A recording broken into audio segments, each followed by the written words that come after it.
오늘 꽃 피는 3월이라 하는데 꽃은 피지 않았지만은 음력으로 2월 보름이 우리 불자님들 무슨 날인지 아시는가요? 맞췄습니다. 이 열반제일을 우리 불자들이 그렇게 중요하게 생각하지 않는 경향이 있어요. 뭐 부처님 돌아가신 날이 슬픈 날인데 뭐 그렇게 즐겁겠느냐 하지만 그 열반이라는 그 큰 의미를 생각해 보면은 부처님이 태어난 날은 우리에게 어떤 탄생의 그 성인의 탄생을 축복하는 그런 의미가 있지만은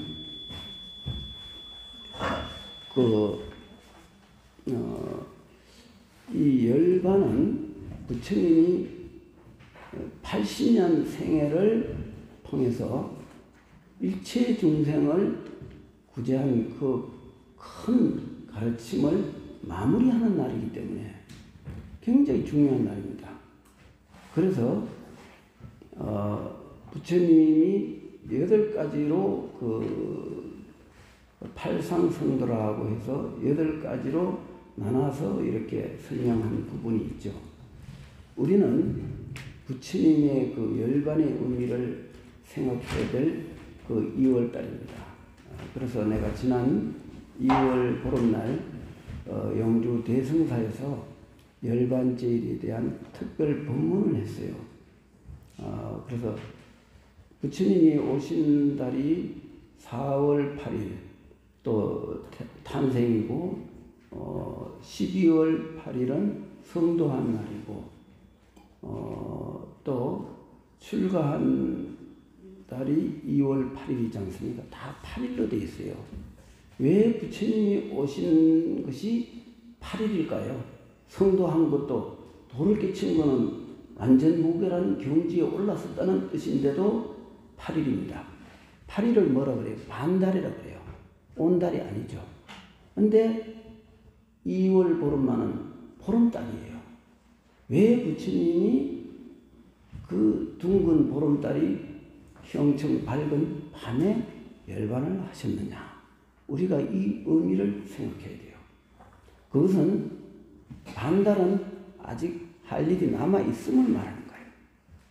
그렇기 때문에 도를 이뤘지만 나벌 8일날 성도를 하셨죠. 성도하셨지만은 그건 8일이 되는 거예요. 왜냐? 중생구제라는 거대한 큰 일을 남겨뒀거든요. 또 태어나신 것도 대단하지만 앞으로 할 일이 많이 남아있기 때문에 그건 반달이 되는 거예요. 그러면 초생달이나 아주 검은달이 될 수는 없어요.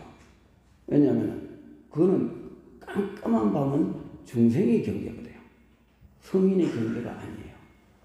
그래서 이제 부처님이 오직 열반한 날을 보름달로 한 거예요. 그게 열반경의 그 의미가 나옵니다.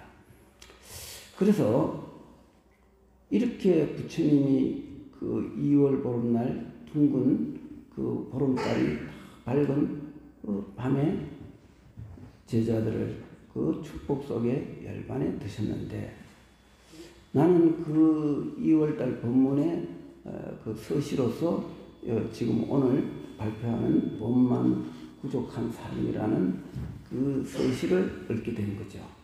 부처님은 열반을 하심으로 완전한 모자람이 없는 원만구족, 보름달과 같은 원만구족의 의미를 갖춘 그런 삶을 살다 가신 날이기 때문에 내가 그 시를 원만구족한 삶이라고 했습니다. 자, 읽겠습니다. 봄이 오면 만물은 싹을 틔우고 여름에는 무성하게 자라다가 가을에 열매 맺고 겨울에 깊은 잠을 자는 것. 이것은 만물이 존재하는 원리이며 길이다. 우리는 여기에서 나눠 먹는 자연의 완전성을 본다. 이와 같은 대자연 속에서 위대한 탄생이 있었다. 부귀한 농가 속에 있었지만 어디에도 물들지 않다가 어느 날 밤 호련히 아득한 설산을 향해 출가하였다. 6년 고행 끝에 성도하시고 49년간 설법으로 중생을 제도했으니 이로써 선정과 지혜와 복덕이 원만하여 하늘과 땅을 듣고도 모자람이 없는 것, 하루 속에 연꽃이 피어나는 돌이다. 천상천하의 최고되는 성이 이 땅에 오신 지 80년 2월 15일. 부처님이 80살입니다. 80살에 가신 거예요. 두 나무 사이 그늘 아래에서 나무 없는 근원으로 들어가셨다. 이것은 더 이상이 없는 진리, 존재 그대로 미묘한 작용이 되어 생멸 속에 무생멸을 보여주고 무생의 진리를 세상에 드러냈다. 시간과 공간이 없는 부처님은 언제나 그 자리에서 만물의 근원이 되고 있다. 아, 나는 무엇인가? 무엇 때문에 여기 있는가? 이제 우리는 오고 감이 없는 큰 열반을 고요한 마음으로 바라보다가 마침내 그 마음과 하나 되어야 한다. 이것이 부처님 열반제를 맞이한 우리들의 가져야 할 뜻이다. 부처님의 그 열반제일의 의미를 여러 가지로 내가 이렇게 읊어봤습니다. 여기서 이제 중요한 것은 첫 번째 그 문단에 봄이 오면 만물은 싹을 틔우고 이렇게 배웠고 겨울에는 잠을 자는 이것은 만물이 존재하는 원리라고 그랬죠. 우리가 여기에서 자연의 완전성을 봐야 돼요. 자연은 부족함이 없습니다. 우리가 도를 깨달았다, 열반에 들었다 하는 것은 자연의 완전성과 합일이 되는 그 경지라고 볼 수 있습니다. 그래서 대자연을 경에서는 청정법신 비로자나불이라고 합니다.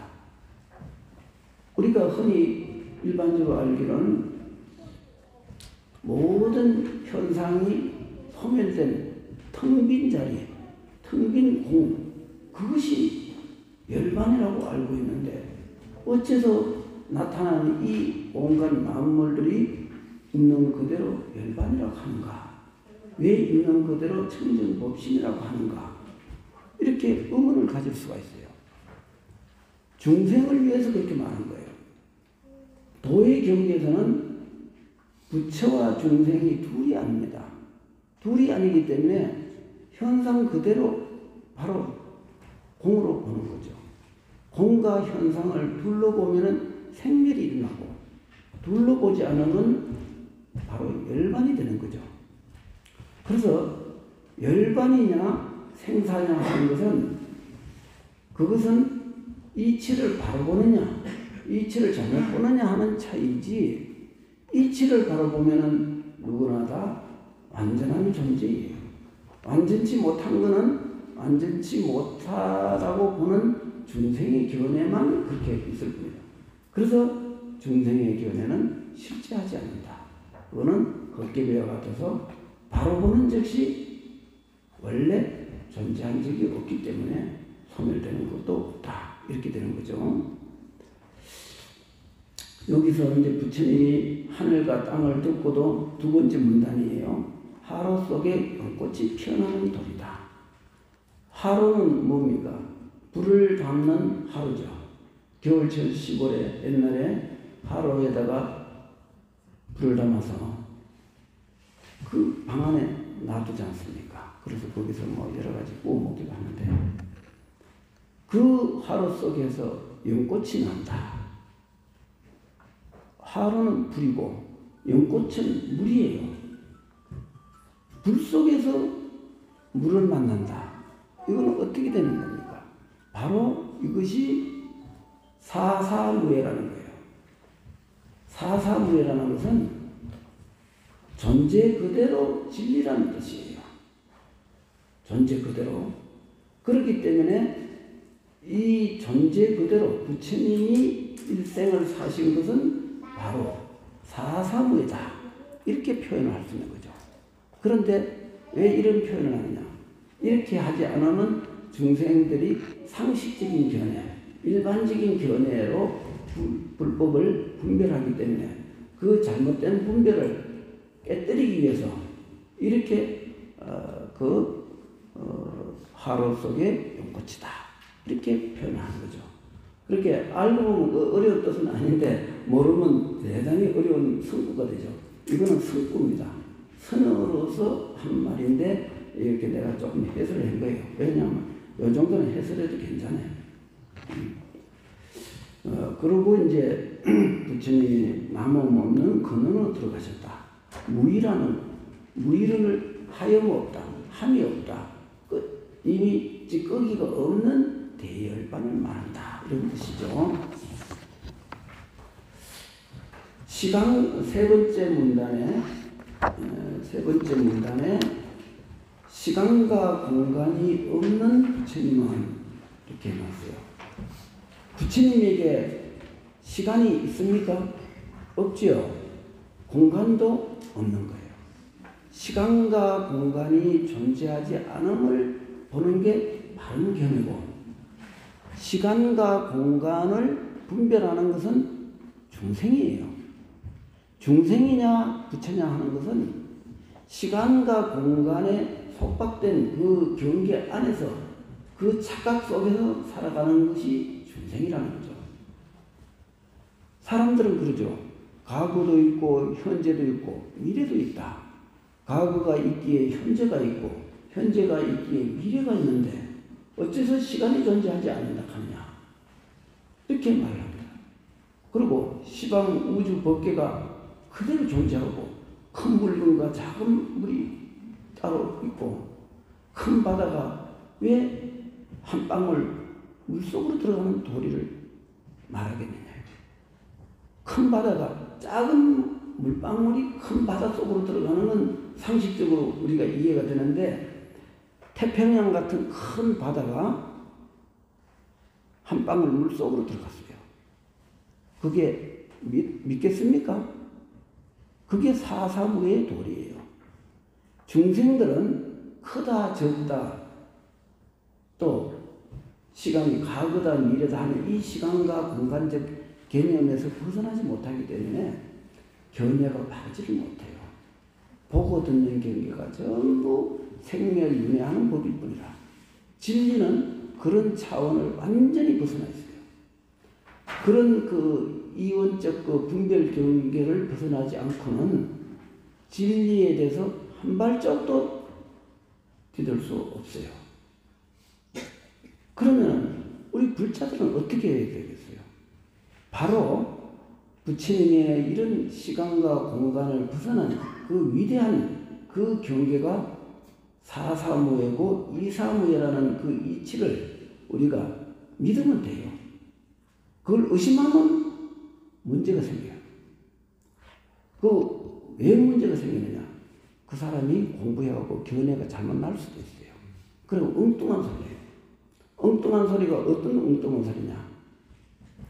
모든 물질이 다 필경 사라지게 되니 이게 공이 아니겠느냐? 이런 말을 어느 큰 도인급 스님이 말을 했어요. 이건 큰 잘못을 저지른 거예요. 이미 물질이라는 것을 존재를 보고 있는 그 가운데서 진리는 있을 수가 없어요. 진리는 그런 유다, 무다 하는 그 경계를 벗어난 자리에 있거든요. 그런데 유로서 유나 있다 없다라는 개념 속에서 진리를 분별하는 게 과연 진리가 될 수 있을까요? 그런 견해로는 공부를 하면 공부가 잘못되는 거예요. 그래서 내가 이런 정도 말은 하는 거예요. 원래 이런 말은 잘 안 하는 건데 선지식들이 그 개인적으로 딱 특별한 그 제자들한테만 하는데 이제 세상이 너무나 많이 노출되어 있어요. 부처님의 가르침도 많이 노출되어 있기 때문에 우리가 그 잘못된 견해를 쏟지 않으려면 적어도 내가 지금 한 말 정도는 이해를 하면은 어디 가서 스승들이 법문하는데 잘못된 법문은 좀 가르칠 줄 알아요. 여기에 비춰서 어긋남이 있다면 그건 잘못된 가르침이에요. 그래서 시간과 공간이 없는 부처님 마음, 언제나 그 자리에서 만물의 근원이 되고 있다. 바로 만물의 근원이 뭡니까? 일체 유심대로 그랬어요. 한경에서 모든 것은 다 마음의 작용이다 그랬거든요. 마음이 마음법의 근본이에요. 그래서 심시 마음법지 근본이라 그렇게 했어요. 마음은 만물까지 법의 근본이로구나. 이 마음을 벗어나서는 한 물건도 이야기할 게 없어요. 이 마음은 만물이 나타나기 이전부터 존재하는 거거든요. 마음을 벗어나서 마음법을 이야기하면 안 돼요. 그러면 마음 경계를 벗어난 중생이 되는 거예요. 중생이냐 부처냐 하는 차이는 마음법을 깨달았느냐 마음법을 깨닫지 못했냐 하는 그 차이예요. 그래서 우리는 만물의 근원이 바로 마음이다. 이 마음은 시간과 공간을 초월한 자리에 존재한다. 이렇게 이해하시면은 요 시를 이해하는 것이 되는 거예요. 그 다음에 이렇게 부처님은 다 만물의 근원이 되고 있는데 내가 나를 돌아보니 내가 참 한심하다 이거예요. 이미 과거에 수억급 전에 과거 부처님들은 다 도를 이루어서 부처가 되었고 역대 조사들이 다 도를 깨쳐서 생사에 자제하는 도인이 되었건만 지금 우리는 뭐하고 있느냐고요. 뭐가 그렇게 대단한 게 있고 뭐가 그렇게 위대한 게 있어요. 내가 내 자신을 모르면서 대단하다는 뭐가 대단한 거예요. 다 꿈과 같은 이야기고 다 헛개비 같은 이야기를 가지고 그렇게 대단하다 해갖고 안 되는 거죠. 그래서 이거는 이 시는 부처님은 2500년 전에 이러한 진리 속에서 열반에 드셨는데 지금 2567년이에요. 부처님 돌아가신 지 불기니까 부처님이 돌아가셨다는 뜻이에요. 부처님 돌아가신 지 1년, 2년 하다가 지금 2567년 오랜 세월이 흘렀어요. 그동안 우리는 뭘 했습니까? 아마 그동안 저 기는 벌레도 되었다가 깨구리도 되었다가 짐승도 되었다가 여자도 됐다가 남자도 됐다가 오늘 이 자리에 모인 겁니다.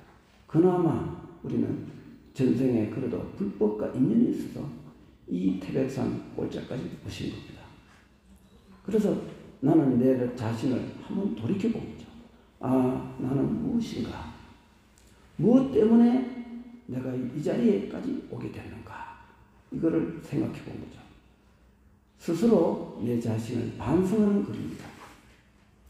이제 우리는 오고 감이 없는 큰 열반을 고요한 마음으로 바라보다가 우리가 들뜬 마음으로는 진리를 추구할 수가 없어요.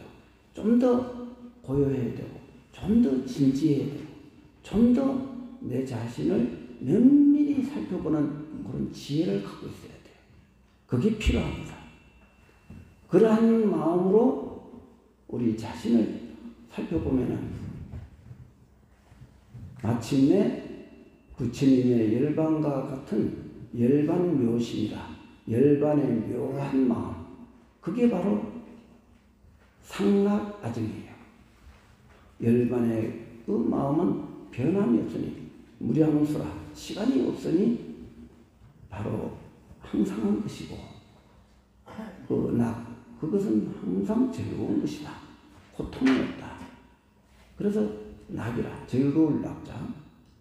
그 다음에 나라고 하는데 이 나는 무아에 의해서 본 그 나를 말하는 거예요. 영원한 나, 진정한 나, 불성을 말하는 거죠.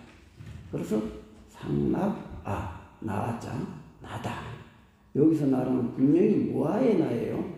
이 거짓된 이 몸뚱아리 나가 아니에요. 정 깨끗하다. 왜 깨끗하냐? 왜 깨끗합니까? 그 자리는 번뇌가 없기 때문에 깨끗한 거예요. 나다 남이다 하는 그런 아상과 분별심이 사라진 정멸의 고요한 마음이 있기 때문에 그게 낙이 되는 거죠. 깨끗한 것이 되는 거죠. 그것이 즐거움이요, 그것이 항상하며, 그것이 진정한 진화, 참나요, 그것이 깨끗합니다. 이렇게 표현하는 거죠. 이제 이해하셨죠? 네, 그런 마음과 하나 되어야 한다. 우리가 이 도를 배우는 것은 나의 진정한 나의 참마음과 개합이 돼야지 내 잘났다고 설치는 그런 마음 가지고는 도에 접근할 수가 없다. 이런 뜻입니다. 이것이 부처님 열반제일을 맞이한 우리들이 가져야 할 뜻이다. 우리가 부처님이 열반제일에 적어도 이 정도 법문을 좀 들으면 좀 괜찮잖아요? 그죠? 뭐 CCI 뭐 다른 이야기 들어봐야 뭐 남는 거 없어요.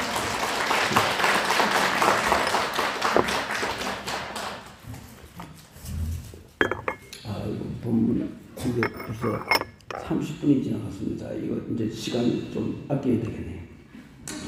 자, 이제 두 번째 항목으로 이제 매달 내가 영불에 대해서 그 요점을 간단하게 하는데, 지금 지난달에도 정토 영불에 대한 첫 번째 질문이 있었고, 요번에 두 번째 질문을 이제 문답식으로 내가 풀어놓은 거예요. 봉글은 천태지자대사의 정토 11원을 참고했다. 이랬습니다. 천태지자대사의 그 정토에 대한 10가지 의문을 질문하고 답한 글을 보니까, 원문을 보니까 너무 복잡하고 좀 옛날 사람의 특유의 그 문학적이고 교리적인 그 질문과 답이 너무 번잡해서 그렇게 강의하기에는 요즘 사람들은 굉장히 속전속결을 좀 좋아하잖아요. 그죠? 빠르고 요즘 스마트폰이 엄청 빠르지 않습니까? 이제 그러니 이렇게 많이 늘어지게 하려면 그게 너무 지겨우니까, 그리고 또 요즘 사람들한테 좀 성향에 맞게 내가 조금 내 그 견해를 좀 집어넣고 해갖고 이걸 결국은 내가 참고한 것이지, 내가 그건 뭐 완전히 내 작품은 아닙니다. 질문: 모든 법은 공하여 본래부터 불생불멸이라 평등하거늘 여기를 버리고 저기에 태어나려고 하는 것은 이치에 어긋나는 것이 아닌가? 이제 이런 질문이 있을 수 있어요. 아니, 부처님 법을 배웠으면 뭔가 이 사바세계를 그대로 정토로 가꾸는 이런 그 원된 그 일을 할 줄 알아야지. 뭐 시시하게 여기가 좀 괴로우니까 나 저쪽 좀 그 고통이 없는 세계로 나 가고 싶다 라고 할 수도 있는데, 이거는 조금 어느 것은 싫어하고 어느 것은 좋아하고, 싫어하고 좋아함이 있으면 이건 뭔가 진리하고 좀 안 맞는 게 아니냐, 이제 이런 질문이 있을 수 있어요. 그래서 요거 질문에 대해서 내가 답하는 거예요. 부처님께서 정토법을 가르친 것은 중생이 오래도록 불생불멸한 절대성 근본 성품을 깨우치지 못함으로 인해 허상과 같고 꿈과 같은 윤회에서 벗어나지 못하고 있다. 이에 윤회하는 중생을 구제하고자 정토법을 설하신 것이다. 그대는 나에게 법은 본래 평등한데 여기를 버리고 저기로 가는 것이 옳지 않다라고 한 말은 본말이라는 것은 처음과 끝이에요. 본말을 혼동한 잘못된 견해다. 만일 그렇다면 본래 부처인데 무엇하러 수행하는가? 분명히 말하지만 정토 영불 수행법은 중생을 위한 가르침이지 부처를 위해 만든 법은 아니다. 유머경에 이르기를 정토 영불법은 부처님이 중생을 제도하기 위해 가르친 법이다. 마치 집을 지을 적에 땅에 의지하여 집을 짓는 것처럼 허공 중에 집을 지을 수 없는 것과 같은 이치라고 했다. 요게 어떤 뜻이냐면은 바로 이 자리에서 이 사바를 정토로 바꾸는 능력은 누가 할 수 있습니까? 그건 부처님만이 할 수 있어요. 부처님만이 할 수 있는 거를 번뇌망상이 가득 찬 사람이 이 사바세계에 집착된 마음으로 이 세계를 정토로 바꾸면 되지 굳이 극락세계를 갈 거면 있느냐 이렇게 하는 것은 그거는 대단히 자기 본분을 좀 망각한 거죠. 마치 어린아이가 내가 배울 게 뭐가 있느냐고 내가 바로 대학 교수 하면 안 되겠느냐고 어린아이가 아직 한글도 틀어 못한 아이가 내가 대학교 가서 강의 좀 하면 안 되겠습니까? 가능합니까? 뭘 알아야 강의를 하지. 말도 할 줄 모르는데 어떻게 강의를 해요? 그런 것처럼 분에 맞아야 된다는 거죠. 그러면 사바세계를 정토로 바꾸는 것은 오로지 학철대오로 하는 도인만이 할 수 있어요. 그것은 도인의 경계에는 더러운 것도 없고 깨끗한 것도 없어요. 괴로운 것도 없고 즐거운 것도 없고 좋은 것도 없고 나쁜 것도 없어요. 도인의 경계는 그렇습니다. 그러면 이 부처님 법이 깨친 도인을 위해서 만들었어요? 아니잖아요. 중생을 위해서 만드는 거예요. 그럼 중생한테 도움되는 가르침을 주는 것이 정토법이라는 거죠. 중생이 사바세계의 은혜를 계속 하다 보니까 한때 좋은 성근을 가지고 있던 사람이 어머니 뱃속에 10달 동안 있다 나오니까 딴 놈이 되어가고 이상한 짓을 하고 있는 거예요. 그래서 부처님께서 사리불 존자한테 사리불이 먼저 부처님보다 부처님 열반을 차마 내가 지켜볼 수가 없으니 먼저 가겠다 하고 가버렸어요. 그런데 사리불 존자를 향해서 부처님이 그랬어요. 너같이 성건이 뛰어난 사람이 생사를 거듭하면은 애욕의 희망이 있게 되면은 도가 송두리째 날아간다 그랬어요. 이게 부처님이 하신 말씀이에요. 그만큼 생사의 윤회를 해갖고 본심을 지키기가 어려운 거예요. 요 근래뿐만 아니고 중국의 유명한 그런 선사들이 전생에 학철되어갖고 도를 깨쳤어요. 그런데 바로 죽어서 인간이 되어갖고 또 스님이 됐는데 그 깨달음을 바로 얻지를 못하고 무척 애를 먹었어요. 예를 들어 중국의 유명한 송나라 때 대종고 선사 있어요. 대스님이 전생에는 전등록에도 나오는 유명한 도인이에요. 운봉문열 선사라는 엄청난 도인인데 그분이 돌아가셔갖고 다시 대스님으로 태어났는데 대스님이 원호 극권 선사를 만나지 못했으면 깨달음을 보장받기 어려웠어요. 그래갖고 원호 스님이 저놈이 공부를 한다고 하지만은 저 완전히 죽은 고목선을 하고 있다. 너 그런 식으로 공부해봐야 100년을 해도 공부에 한 발짝도 진전이 없을 것이다. 전생에 학철대원 도인인데 그 한 생을 10달 동안 어머니 뱃속에 있다 나와갖고 그렇게 이해해 버린 거예요. 생사에 자제한다. 이게 보통 일이 아니에요. 오직 생사, 용생사, 지무생사는 말할 거고 용무생사를 할 정도는 어마어마한 도인이에요. 적어도 나는 용무생사를 한 분으로서 우리나라에서 도인을 꼽는다. 난 수산대사 정도는 용무생사한 도인으로 봐요. 왜냐하면 그분은 산매에 들어가면 1년씩 10년씩 있다 그냥 나와서 바로 생활을 하거든요. 그 정도 돼야 그런 산매력을 갖춰야만이 생사에 끊임없지. 안 그러면 이치는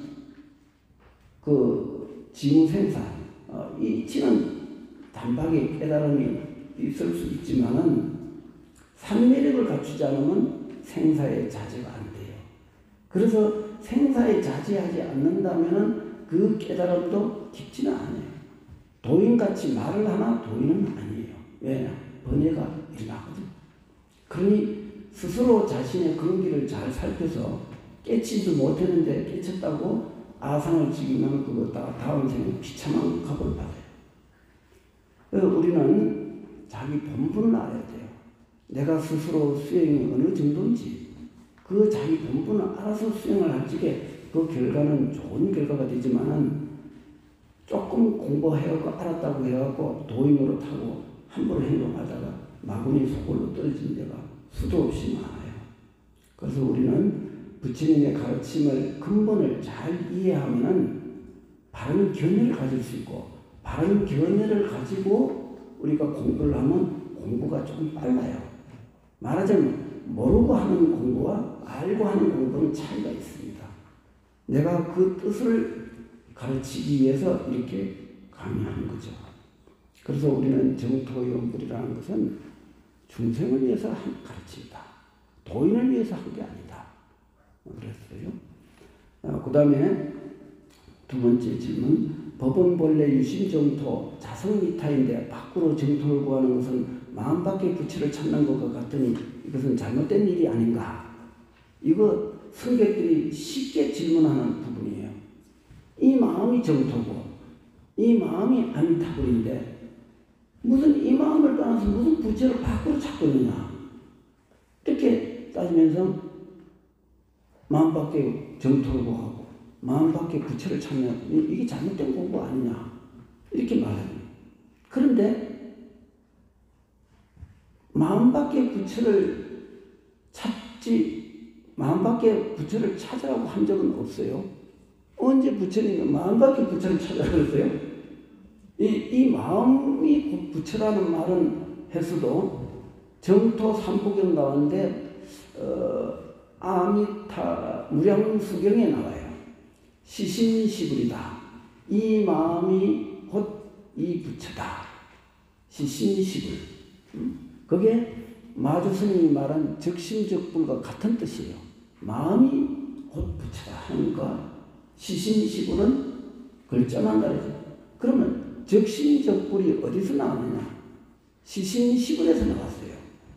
마주스님의 스승이 남학해양선사를 만나기 전에 그 신라 왕족 출신인 무상선사라는 분이 중국에서 도를 깨쳐갖고 큰 도인인데 무상선사가 천태지자대사에게 연불생법을 배웠어요. 그러니까 당연히 그 아미타 그 무량수경의 시신시불의 이치를 받겠죠. 그래서 무상선사가 늘 사람들한테 너의 이 마음이 곧 부처니라. 그 마음 부처를 일심으로 연불해서 하나가 되어라. 네가 아미타불 부를 적에 그 마음이 곧 부처이니 그 부처 외에 어떤 부처를 찾을 게 있겠느냐. 이렇게 가르쳤단 말이에요. 그럼 이게 선종이지 뭐 선과 정토가 둘이 아니에요. 선과 정토를 둘로 나누는 거는 그건 견해가 잘못돼서 그런 거예요. 그러면은 무상선사가 마주스님한테 시신식으로 가르친 거예요. 그런데 선종은 뭡니까? 선종은 비신비불이에요. 마음도 아니고 부처도 아니에요. 이삭구 절벽이라는 말이 있어요. 육구, 묵구, 비유, 비무, 사구에다가 온갖 그거를 다 부정하고 부정하면 나중에 백비라고 해요. 100가지를 다 부정해요. 하나도 남는 게 없어요. 그러니 그거는 마음도 아니고 부처도 아니다. 그게 선종이에요. 선종은 절대 부정이에요. 어느 것도 인정할 수 없어요. 절대 부정하면 어디에 나옵니까? 바로 절대 부정하면은 일체 미혹과 번뇌망상과 잡다한 견해가 붙을 자리가 없어요. 일체 견해가 다 사라지는 그 자리에서 절대 긍정이 되는 거예요. 바로 그게 그래서 비신비불을 통해서 적심적불로 옮겨가는데 그 무량수경에는 비신비불이 아니고 연불은 절대 긍정이라는 걸 아셔야 돼요. 바로 내가 아미타불 연불하면 그 순간 내가 아미타불이다. 우리는 한순간이라도 아미타불 노릇을 해야지 중생 노릇을 할 필요가 있느냐. 내가 아미타불 부르면 곧 내가 아미타불이 되는데 왜 부처 노릇을 1분이라도 단 10분이라도 내가 부처 노릇 하는 게 그렇게 가치가 있지 중생 노릇을 그렇게 즐길 필요가 뭐가 있겠느냐 이거죠. 그죠? 그러니 적심적불이죠. 바로 아미타불을 한 번 부를 적에 나는 그 순간 아미타 부처님이 되더니 얼마나 위대합니까? 그래서 적심적불이에요. 그런데 중생들이 자꾸 마음 밖에서 이치를 찾고 마음 밖에서 도를 찾고 부처를 찾으니 어떤 것도 네가 마음을 찾으면 그 찾는 마음이 바로 삿된 마음이니 그건 인정할 수 없다. 그리고 비심이야. 마음 인정 아니에요. 네가 부처를 논하지만 그 부처가 바로 삿된 길이니 너는 부처를 논하지 마라. 부처를 말하는 그 부처가 진정한 부처가 아니다. 이렇게 하는 거죠. 그러나 하두는 철저한 버림을 요구하는 거죠. 한 개도 남김없는 완전하게 버려서 텅 비었을 적에 마음속에 한 점 미혹도 남겨두지 않을 적에 이삭구 절백비하는 그 경지 속에서 온 우주 만법이 다 한 부처의 모습이라고 깨달음을 얻게 되는 거죠. 그것이 바로 적심적불이라. 청정법신 비로자나불은 미혹과 신성함과 미혹과 지혜로움을 다 떠난 자리인데 저는 떠난 자리를 청정이라고 하고 그 청정은 일체를 용납하지 않지만 그 깨달음의 경계에서는 일체를 다 수용할 수 있어요. 왜? 일체가 다 청정 아닌 게 없으니까. 일체가 다 법신 비로자나 아닌 게 없으니까. 우리는 이렇게 이해를 하면은 그 사람의 견해가 잘못되지는 않아요. 바른 길로 갈 수가 있습니다. 청정법신 비로자나 의시 바로 유심정토요 자선이탈해요. 그런데 그 정토를 우리가 바르게 이해해야 돼요. 유심정토와 자성미타라는 말은 이정토이다. 이 말은 본래 부처 도리를 설한 이치다. 이 말도 앞서 답변한 것과 같은 말인데 이정토란 깨달은 성인이 수용하는 경계이다. 부처님은 중생을 위해 사정토를 설했다. 아미타경에 48대를 설하시고 누구든지 정토왕생을 발언하고 일심영불하면 극락정토에 태어난다 하면서 사정토를 말한 것이다. 마치 사바세계가 이치로는 공했으나 꿈과 같은 현실에서는 분명하게 있는 것과 같다.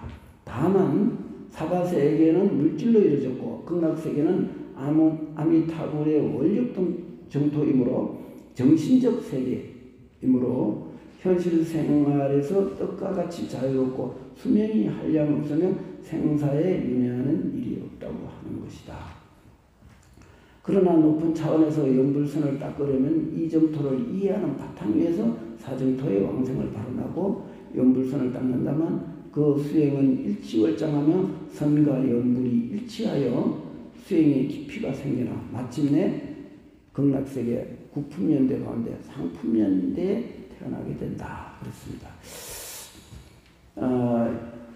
이 자성미타 유심정토는 이정토입니다. 우리가 이치상 그렇다는 걸 알아야 돼요. 그럼 왜 이치상 그런 걸 알아야 되느냐? 그래야 그 견해가 옆길로 새지 않아요. 사이비로 빠지질 않아요. 안 그러면은 삿된 견해가 생겨나면은 이상한 짓거리를 할 수가 있어요. 되게 다 헛소리를 하는 거는 다 이렇게 이치를 보지 못하고 현실만을 자꾸 말하다 보니까 이치가 이제 잘못되는 거죠. 그래서 부처님은 중생을 그 아미타경이나 무량수경에 나오는 그 여러 가지 정토 극락세계에 관한 말씀들은 다 사정토를 말한 거죠. 사정토라는 것은 뭐냐면은 이 이치는 진리 본래 공한 자리지만은 중생의 경계가 너무나 아직까지 그 공경계에 부합되지를 못했기 때문에 방편이 필요한 거죠. 그래서 그 방편을 쓰기 위해서 사정토라는 것을 세운 거예요. 그러나 사정토가 그럼 헛명나는 거냐? 그렇지는 않아요. 왜냐하면 아미타 부처님이 48가지 원력은 그건 분명하게 있는 일이거든. 그거 없는 이야기를 그냥 중생한테 속이려고 그래 가짜 지는 게 아니에요. 그건 왜냐? 아미타 부처님이 옛날 법장 비구로 살찌게 그 바닷가에서 그 자기 그 아들딸이 논 아들딸이 계모의 어떤 시기 질투를 내갖고 섬에 유배돼갖고 거기서 벗어나지 못하고 죽은 거를 이제 아미타 부처님 법장 비구가 신통으로 알고 이 사바세계는 정말 나쁘구나. 이렇게 계모가 그 내 친아들 딸을 이렇게 그 섬에 갖다 버려갖고 굶어 죽게 만들었으니 이 얼마나 험악한 거냐. 내가 정토를 세워야 되겠다. 근데 정신세계의 정토는 모든 부처님이 다 세울 수 있어요. 아미타불만 세우는 게 아니고 모든 불보살들은 다 정신세계를 다 갖고 있어요. 그거는 이와 사가 혼합된 그런 정신세계예요.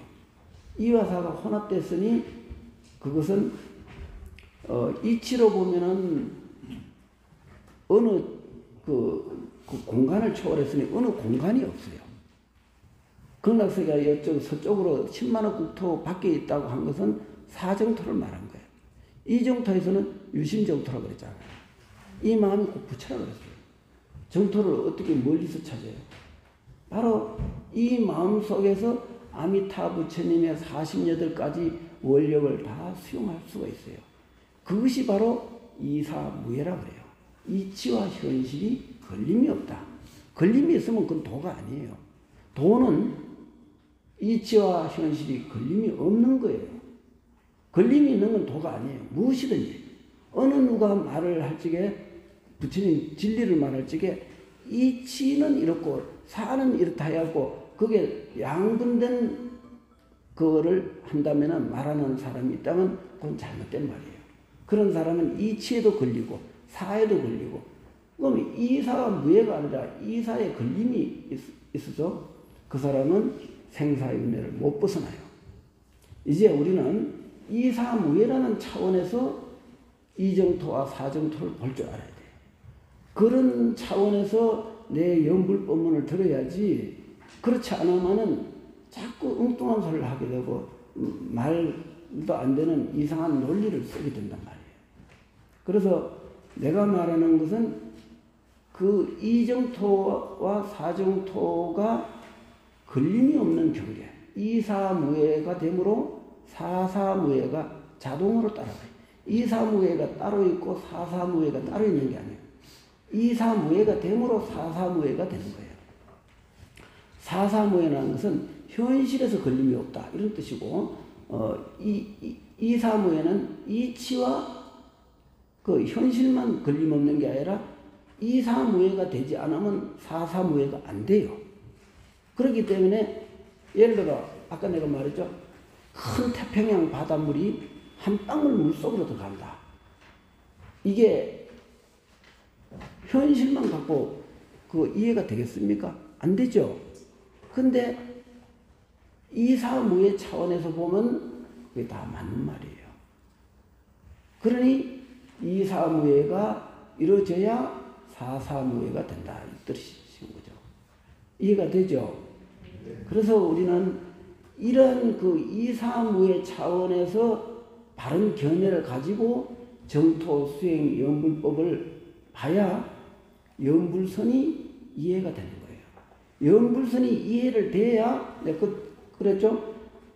높은 차원에서 연불선을 닦으려면은 이렇게 이사무예라는 그 연불선을 바로 닦아야 그러면은 그 하품, 중품, 상품, 중품을 지나서 상품연대에 태어나서 불보살과 법계를 나란히 할 수가 있어요. 얼마나 대단하지 않습니까? 그죠? 내가 여기 이 큰 마음 도량을 뭐로 갖고 지금 보십시오. 온 기둥에 나무 아미타불을 다 새겨놨죠. 우리 요 창원에서 아니 진주에서 오신 우리 신심 있는 내 30년 내 따르는 신도가 이렇게 손이 다 부르트고 할 정도로 그렇게 하지만 지금 봐요. 동서남북 어디 나중에 내가 또 소개 한번 할게요. 그렇게 이게 뭐겠어요? 온 천하가 다 아미타불이지만 이렇게 눈에 봐야 뭐 생각나거든요. 중생들은. 그래서 우리가 시방 3세가 아미타불로 한 덩어리가 돼버린 거죠. 이게 정토가 아니고 뭐겠습니까? 그런데 이 사정토를 우리가 이 육체가 있을 적에는 이렇게 이 정토를 만들어야 되고 이게 현실 정토예요. 현실 정토를 이제 그 극락 정토로 바꾸는 것은 그거는 죽은 다음에 그렇게 되면 되는 거죠. 멋있잖아요. 윤회가 끝나요. 정토에 태어난 사람이 윤회계에 떨어질 일은 없어요. 그래도 윤회가 걱정되면은 다 정토 발언하면 돼요. 자, 이제 정토 연불은 법문은 요걸 마치고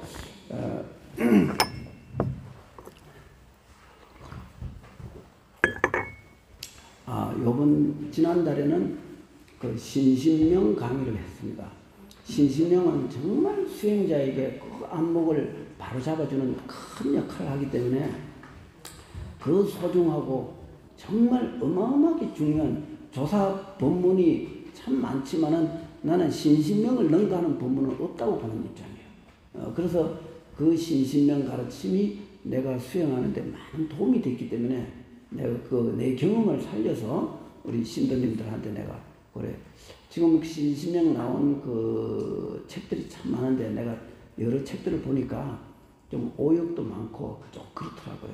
그래서 나는 그래도 명색이 선방을 좀 수십 년 다닌 사람이니까 이제 선적인 입장에서 내가 좀 그거를 좀 번역도 조금 좀 새롭게 좀 하고 그래갖고 내가 했는데 그 자료를 또 보고 안 받은 사람은 좀 입구에 있으니까 여유 있게 복사를 해놨으니까 좀 가져가시면 되고. 그래서 이제 신신명 강의를 끝나고 내가 우리 신도들한테 어떤 정말 소중한 그 가르침을 전할까를 생각했는데 내가 원각경을 떠올렸어요. 원각경은 내가 50년 전에 해인사 성가대학에서 교재로서 배운 건데 그 이후 선방에 다니고는 한 번도 못 봤는데 내가 원각경 내용이 우리 수행자에게 엄청 중요한 거라는 건 알고 있어요. 그래서 내가 요번에 좀 여러 날 이렇게 책을 보면서 정말 내가 요거 교재를 꼭 써야 되겠다. 이렇게 생각하고 내가 요 강의를 하게 되는 거예요. 그래서 이제 내용을 다 하면 양이 많으니까 내가 요 원각경은 12보살장으로 이루어졌는데 첫 장이 문수보살장이에요.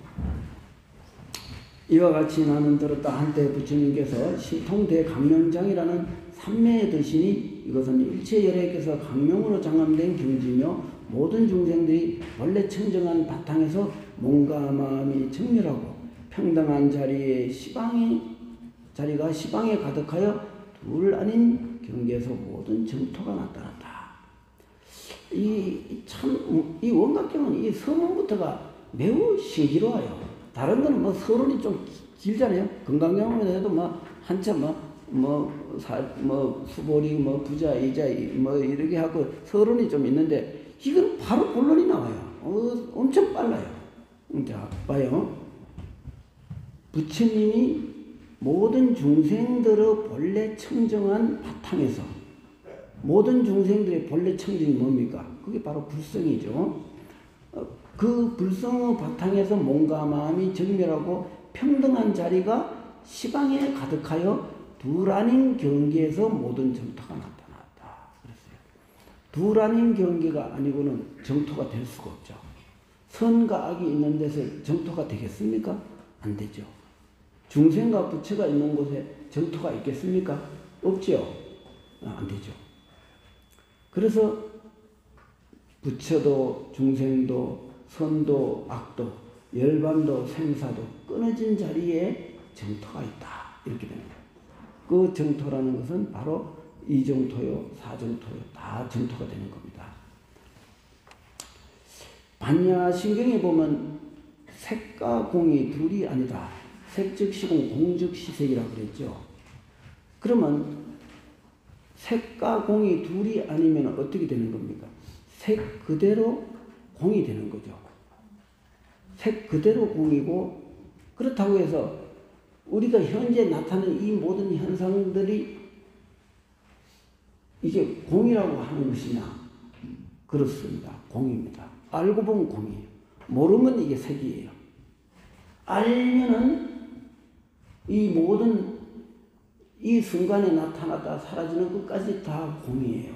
공 아닌 건 존재할 수 없어요. 그래서 삼라만상 우주 만물이 전부 공이라는 그 바탕에 벗어나지를 않았어요. 그러니 색이 따로 있고 공이 따로 있는 게 아니에요. 색을 바로 보면 공이고 공을 잘못 보면 그게 색이에요. 그래서 공이냐 색이냐 하는 그 분기점은 바로 보느냐 잘못 보느냐 하는 그 차이라고 보면 돼요. 명쾌하죠? 그죠? 지금 우리가 보는 게 이거 잘못 보고 있는 거예요. 이 잘못 보기 때문에 이 색이 나타나는 거예요. 이걸 바로 보면 이대로가 공이에요. 이걸 떠나서 색을 떠나서 공이 있고 공을 떠나서 색이 있는다. 이거는 색과 공을 잘못 보고 있는 거죠. 우리는 바른 견해를 줘야 돼요. 그래서 이 색을 바로 보는 것, 공을 바로 보는 것, 이것이 바로 정토예요. 그래서 둘 아닌 경계에서 정토가 나타났다 그랬잖아요. 이런 걸 이제 바로 볼 줄 알아야 돼요. 이 경을 보는 사람은 이렇게 이치를 탁탁 찍어서 볼 줄 알아야 돼요. 그래야 이제 지혜로운 거죠. 이때 문수사리보살이 대중 가운데 있다가 자리에 일어나서 부처님께 여쭈었다. 원하건대 법을 듣기 위해 여기 모인 대중을 위하여 여러께서 처음 일으켰던 청정한 인지 부평을 설하시어 청정심을 일으킨 불자들이 수행 중에 일어난 장애를 물리치는 방법과 대승법, 큰마음법을 구하는 자로 하여금 삿된 견해에 떨어지지 않도록 하여 주옵소서.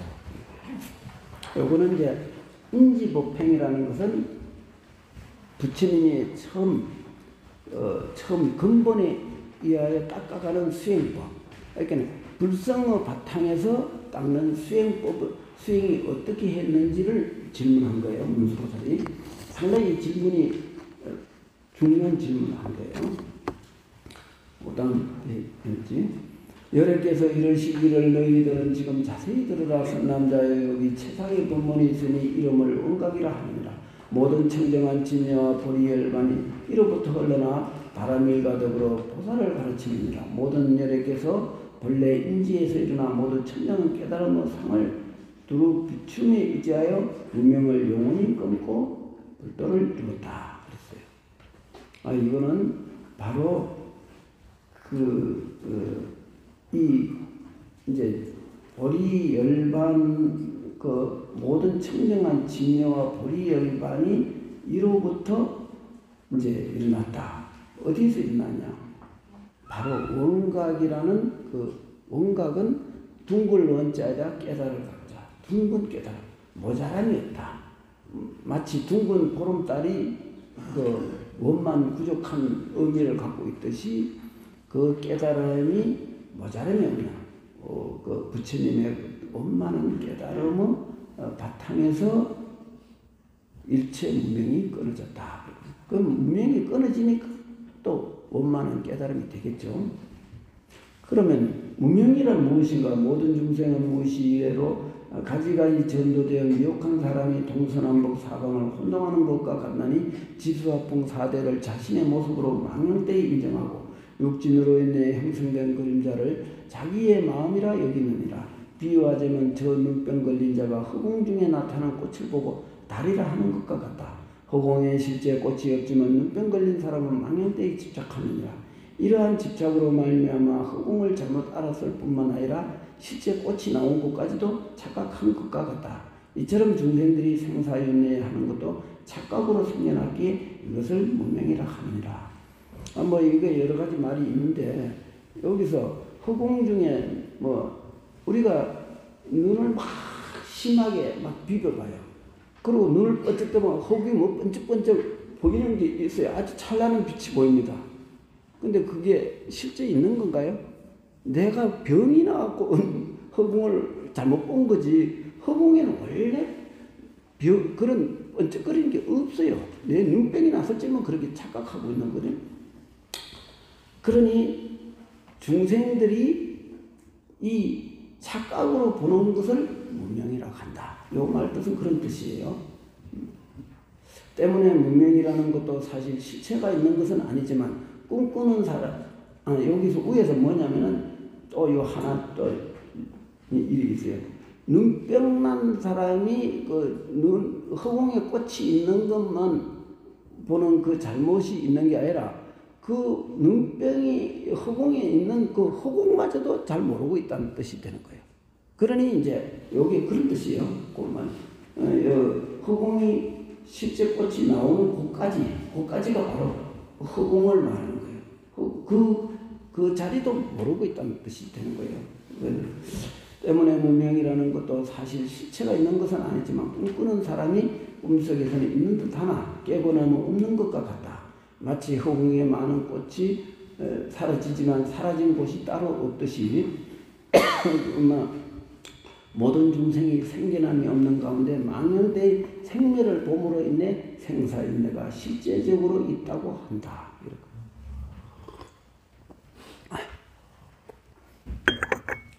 여기서 이건 뭐 특별히 강의할 필요는 없네요. 만일열의 인지께서 원각을 닦는 다음에 이 허공꽃을 아는 즉시 생사가 없고, 요거 중요한 거예요. 허공꽃을 아는 즉시 생사가 없다고 그랬어요. 요거는 뭐를 말하냐? 지무생사를 그래요.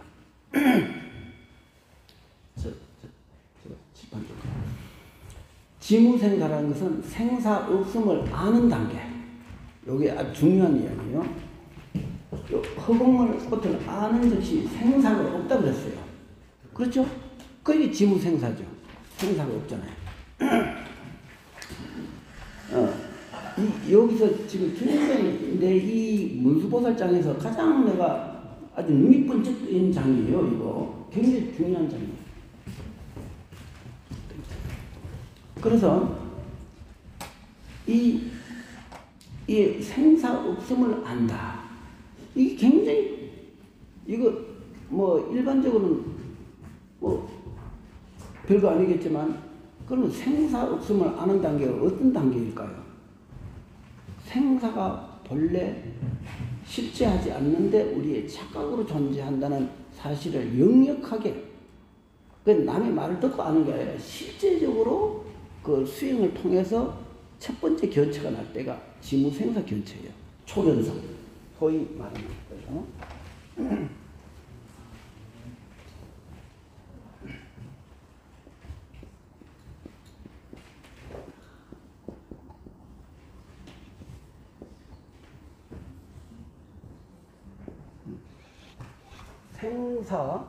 생사 없음을 안다. 생사가 본래 존재하지 않는, 생사가 우리는 있다고 보잖아요. 나고 죽음이 있잖아요. 그런데 진리에서 보면 다 착각들 하고 있는 거예요. 꿈을 꾸고 있는 거예요. 실제적으로는 생사는 존재하지 않아요. 그렇기 때문에 색적 시공이라 모든 존재는 다 텅 빈 존재라. 불성으로서 존재하지, 불성으로 존재하지 않는 것은 세상에 없다. 이렇게 봐야죠. 그죠? 이게 중요한 거예요. 요거를 초견성이라고 그래요.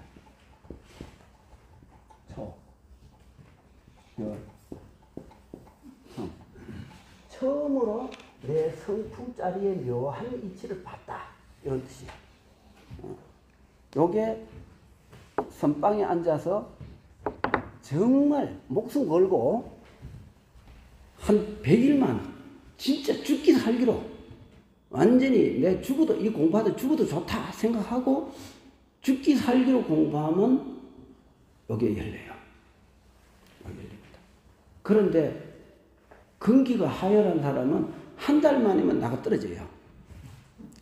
내가 40 몇 년 전에 여기 태백산에 토구를 짓고 선방에 다녀보니까 맨날 하판으로 들어가니까 맨날 당하기나 해야 되고 뭐 잔심부름 다 하다 보니까 내가 공부할 기회가 없어요.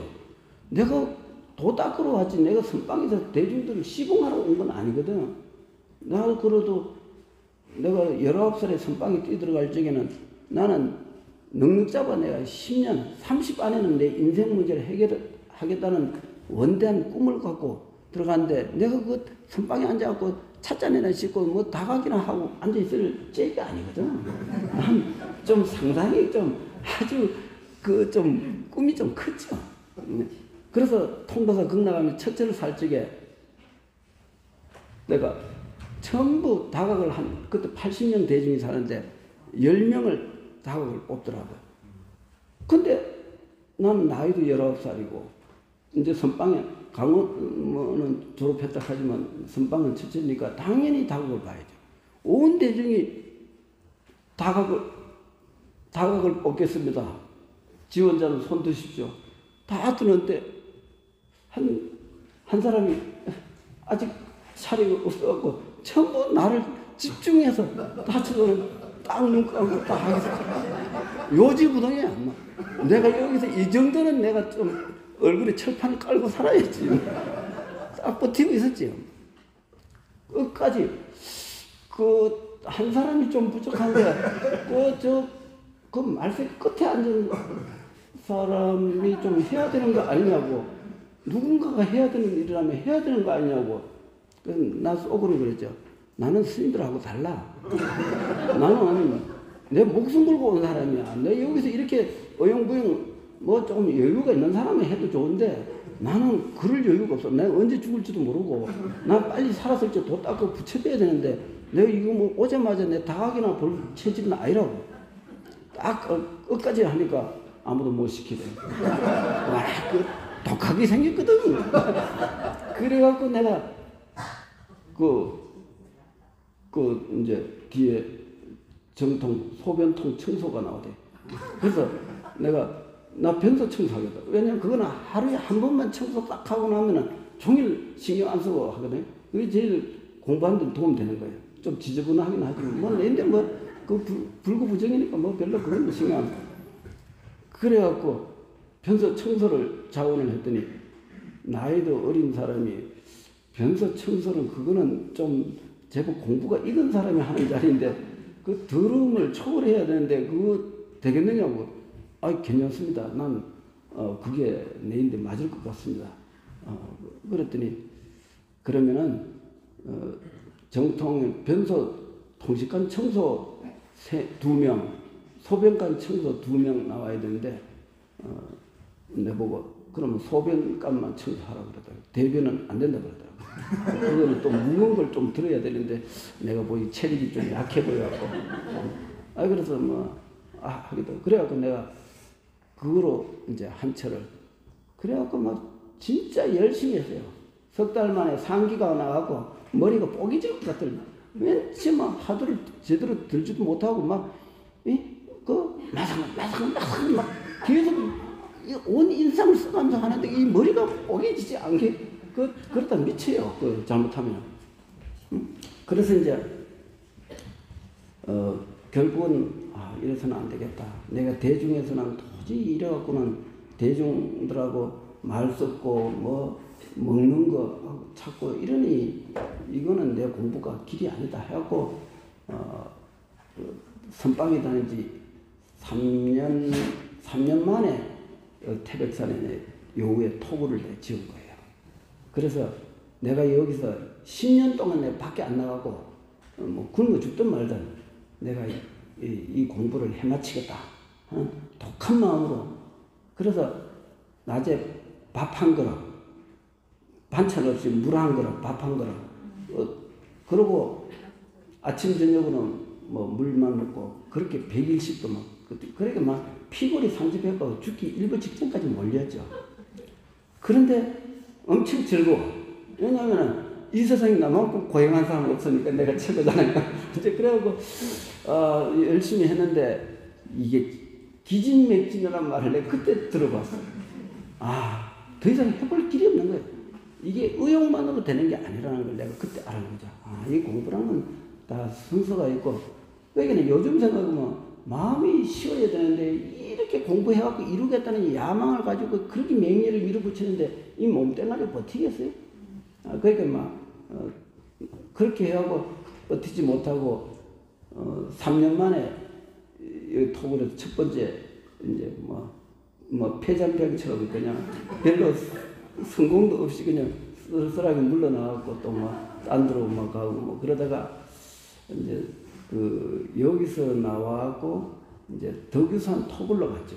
덕유산 토굴에서 거기는 진짜 귀신이 밤에 막 나와갖고 문을 열어젖히고 막 난리를 치는데 그래갖고 미친 스님도 좀 한둘이 있어요.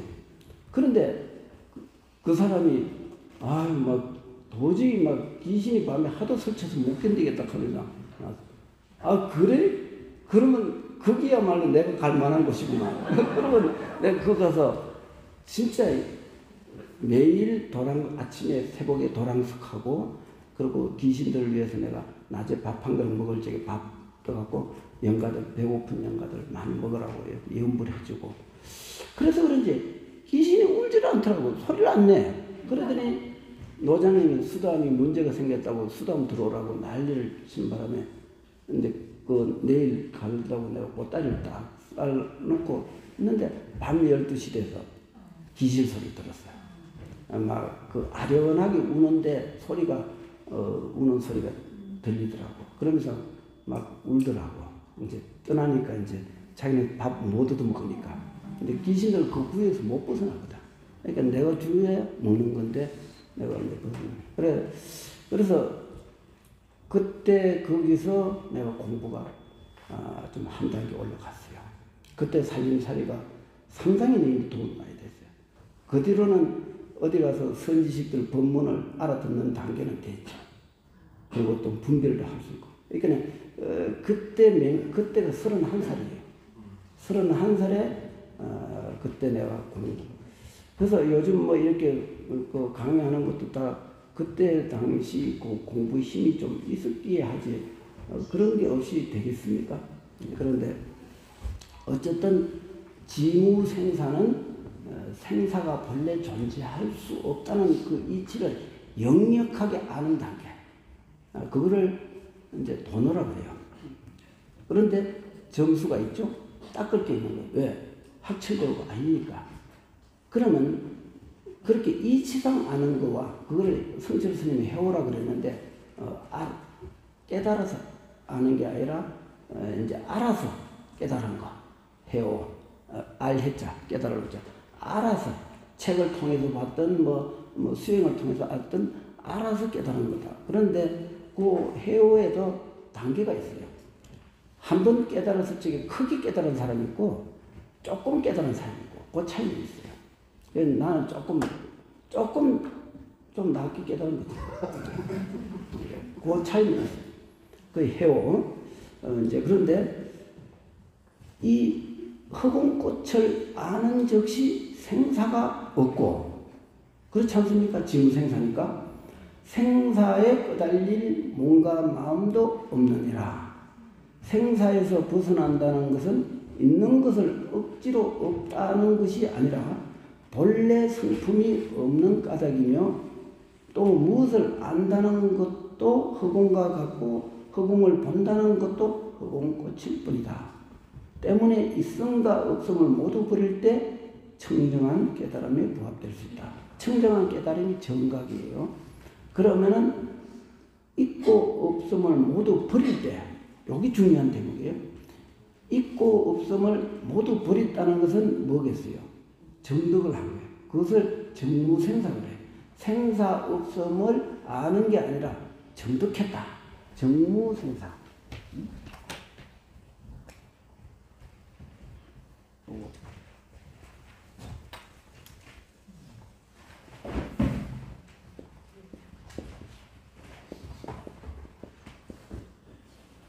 정무생사.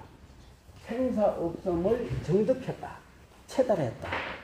그게 우리가 이론적으로 알거나 또 지식적으로 아는 것은 지무생사예요. 지무생사는 힘이 없어요.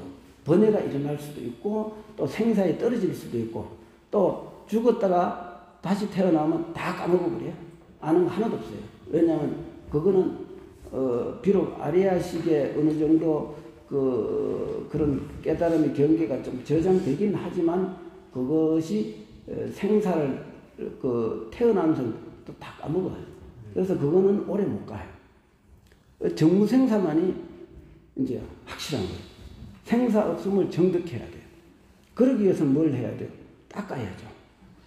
그래서 성철 스님의 도노돈수는 보살의 경계예요. 그 없는 건 아니에요. 뭐 육조대사나 임재 스님, 뭐 한국 스님 이런 분들은 다 도노돈수죠. 그런 분들은 전생에 다 대보살이에요. 왜 우리가 대보살의 경계를 흉내내면 안 되겠죠? 우리는 우리의 분수를 알아야 돼요. 우리는 도노정수가들이에요. 도노돈수가는 하나도 없어요. 예를 들어 스산대사가 그러면 도노돈수냐? 아니에요. 도노정수예요. 역대 큰 스님들이 도노정수 안 한 사람이 어디 있어요? 그래서 나는 성철 스님의 도노돈수는 부정하지는 않지만 그거는 보살의 경계다.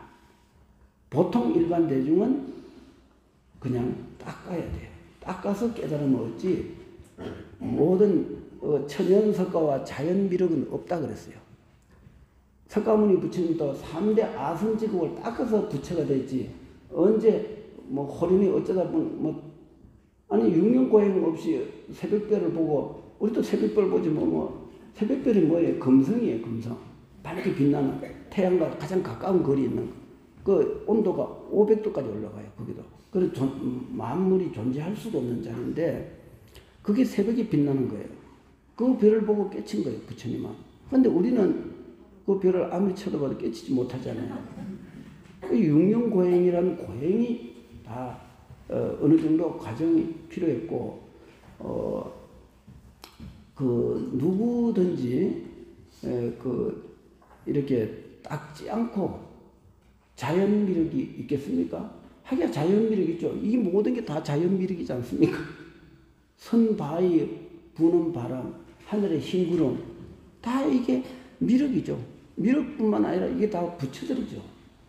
그런데 여기서 말하는 자연미력은 없다 하는 것은 천연적으로 닦지 않고 되는 부처는 없다 이 뜻이에요.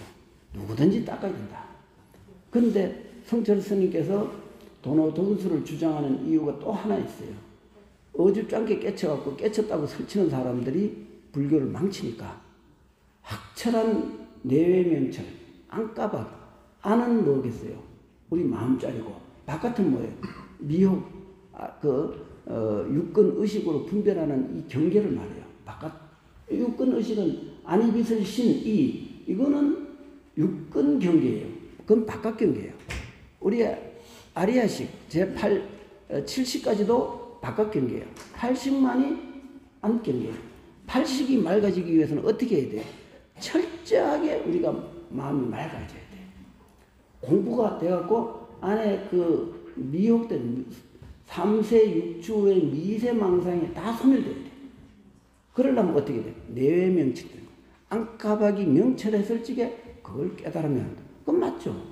그런데 여기서 말하는 도노는 그러니까 도노점수할 적의 도노와 도노돈수할 적의 도노가 좀 달라. 도노점수의 도노는 지무생사관계. 아까 말한 대로 지무생사관계가 도노를 말하고 그 다음에 정무생사해갖고 정각을 이룬 게 돈수예요. 그때 돈수가 바로 도노예요. 돈수, 도노. 도노, 돈수. 그거는 같은 말이에요. 그런데 부처의 경계, 깨달음의 경계를 우리가 그 알아갖고 뭐하게 우리가 어느 세월에 도노, 돈수 되겠습니까? 그러니 지무생사, 도노, 점수의 우리 근기에 맞게 공부를 하는 것도 좋다. 보조국사가 도노 점수를 말한 걸 굳이 비난할 필요는 없는데 내가 그런 부분은 우리 성철 스님 내 할아버지잖아요. 그죠? 그런데도 아니 손자라도 할아버지가 좀 체질적으로 안 맞으면 또 달리 말할 수 있는 거니까 성철 스님 틀렸다는 게 아니고 그건 분명히 알아야 돼. 이거 딴소리 하면 안 돼.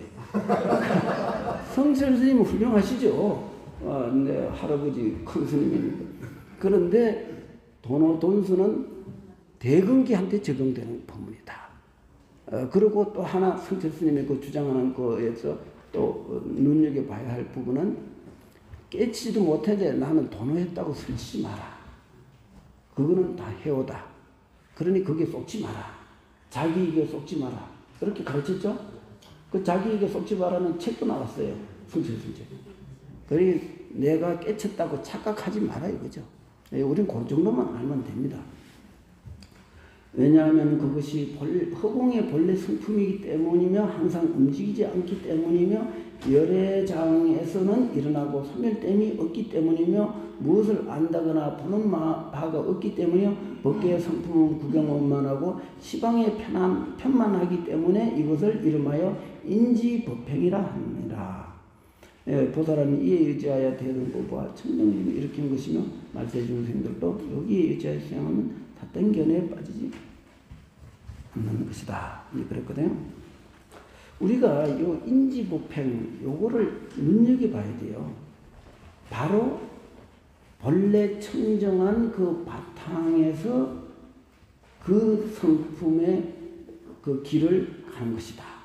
그 바탕의 성품에서 길을 가지 않으면 어떻게 돼요? 잘못된 길을 가는 거죠. 그죠? 그래서 우리는 인지법행, 바로 청정한 본래 성품의 바탕에서 우리는 부처님의 그 법행, 진리의 행을 닦으라. 이것이 문수보살이 부처님께 어떤 인지법행을 갖고 이렇게 우리가 살아야 삿된 견해에 빠지지 않습니까? 하니까 본래 청정한 성품 바탕에서 우리가 행동해라. 이런 거예요. 그러니까 우리가 길을 갈 적에 알고 가는 길과 모르고 가는 길에 차이점이 있죠? 그죠? 여기서 서울을 직통으로 가는 길이 있고, 울진이나 아니면 부산 쪽으로 한참 내려갔다가 또 다시 올라가면 얼마나 힘들어요. 그러다 끝내 죽기 전에 가지도 못할 수도 있고. 그래서 우리는 이러한 인지법행, 부처님의 그 수행의 그 근본 바탕, 이거를 바르게 이해하고 그 이해를 바탕으로 연부를 하든 참선을 하든 주력을 하든 무엇이든지 할 수 있다는 거죠. 이런 바른 지견은 우리가 그 길을 효과적으로 갈 수 있는 그 도움이 되기 때문에 우리가 반드시 부처님의 말씀을 통해서 우리가 주변에 삿된 마구니 말에 혼란하지 말고 바른 길을 가야 된다. 이런 뜻이 있겠습니다. 이제 잘 이해하셨죠?